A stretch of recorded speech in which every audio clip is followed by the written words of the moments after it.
지급 명령에 대한 이의 신청이 언제 가능한지를 살펴보겠습니다. 채권자가 지급 명령 신청을 했습니다. 그리고 사법보좌관이 지급 명령서를 작성했고요. 그리고 지급 명령을 송달했습니다. 그런데 채무자한테 송달이 제대로 안 됐습니다. 그런데 채무자가 송달을 못 받았지만 어떤 이유로 이 지급 명령 신청한 것을 알아내고서 이의 신청을 했습니다. 그리고 나서 이후에 송달이 제대로 됐고요. 그리고 나서 2주가 경과했습니다. 법원은 이제 이의 신청이 적법하다고 봐서 채권자에게 인지 보정 명령을 했고요. 채권자가 보정을 하지 않자 법원이 지급 명령 신청을 각하했습니다. 인지 보정 명령에 불응했기 때문에 지급 명령 신청을 부적법한 거로 봐서 각하를 해버렸는데요. 그러자 채권자가 이의 신청을 했습니다.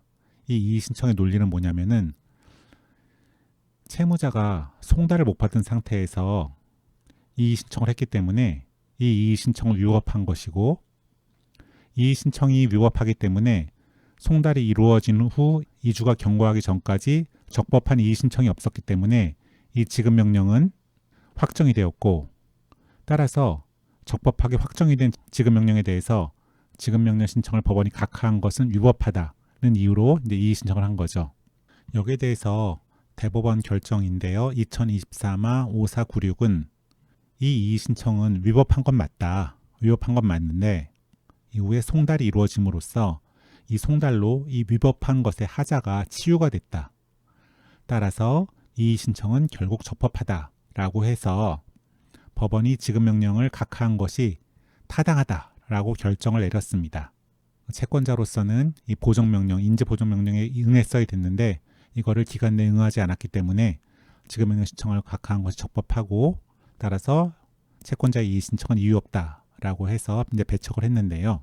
사실 2014마 667 전합 결정에서 대법원은 판결이 아닌 결정이나 명령 같은 경우에는 판사가 원본을 작성한 다음에 법원 사무관에게 그 결정이나 명령을 교부하면, 건네주면 결정과 명령이 성립을 하고, 일단 성립을 했으면은 송달됐는지 안 됐는지와 무관하게 불복이 가능하다라는 판단을 한 적이 있습니다.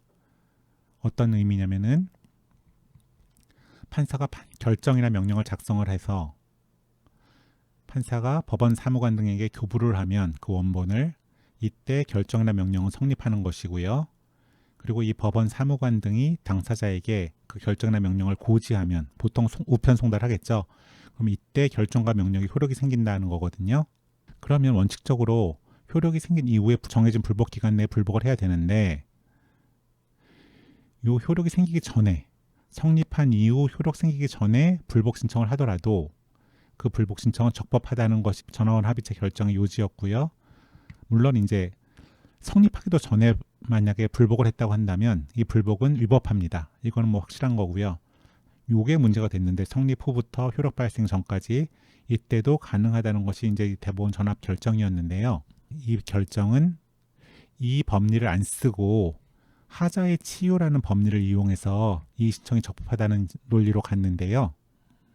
아마도 위의 그 전합 결정은 판사가 원본을 작성해서 법원 사무관에게 교부하는 경우, 이런 프로세스로 이루어지는 거기 때문에 이런 법리가 나왔는데, 지급명령 같은 경우에는 사법보좌관이 직접 작성해서 송달하기 때문에 이 법리가 제대로 적용될 수 있는 그런 사안이 아니라고 본 것 같습니다.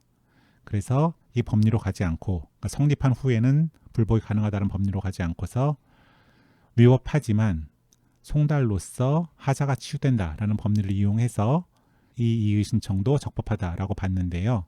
앞서 전합 결정과 궤를 같이 하는 타당한 결론을 이끌어냈다고 평가할 수 있을 것 같습니다.